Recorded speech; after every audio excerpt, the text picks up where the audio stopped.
Robin had always admired great speakers, those who could stand on a stage and move people with their words, inspiring them to take action, overcome struggles, and believe in themselves. He often watched videos of famous motivational speakers, fascinated by their confidence, their passion, and the way their words could spark a fire in others.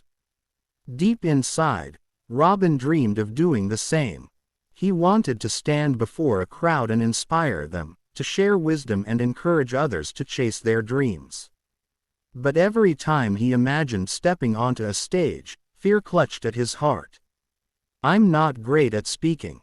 I don't have the confidence. Who would even listen to me?" Doubt became his shadow, always whispering reasons why he wasn't good enough. One evening, after yet another day of hesitating, Robin sat with his grandfather on the porch, watching the sun dip below the horizon. His grandfather had always been his guide, a man of few but powerful words. Sensing Robin's troubled thoughts, he asked, "What's bothering you, son?" Robin hesitated but finally said, "I want to be a speaker, Grandpa. I want to inspire people the way others have inspired me.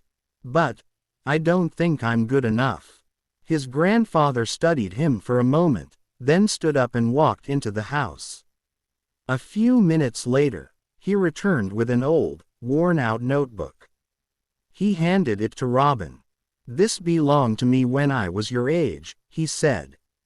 Curious, Robin flipped through the yellowed pages. They were filled with thoughts, ideas, and reflections. Words of encouragement, lessons learned, and dreams written in ink. Some pages had scribbled out mistakes, while others were filled with motivational quotes. At the end of the book, one quote was written in bold letters.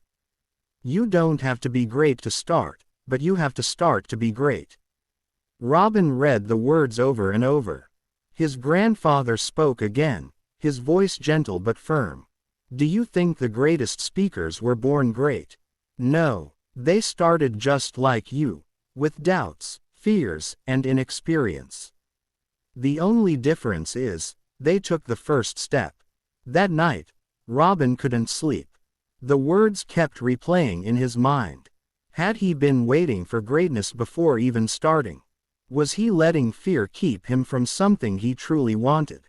The next morning, he made a decision. He wouldn't wait for confidence. He wouldn't wait to be great. He would simply start. He recorded his first video that day, a short, nervous speech on self-belief. His voice wavered, and he stumbled over his words, but he didn't stop. He uploaded it online, feeling his heart race. Days passed, and he continued. His videos were far from perfect, but each one was better than the last. Slowly, his words became clearer, his voice stronger. People started noticing. A few encouraging comments turned into dozens, then hundreds. Months later, an opportunity came.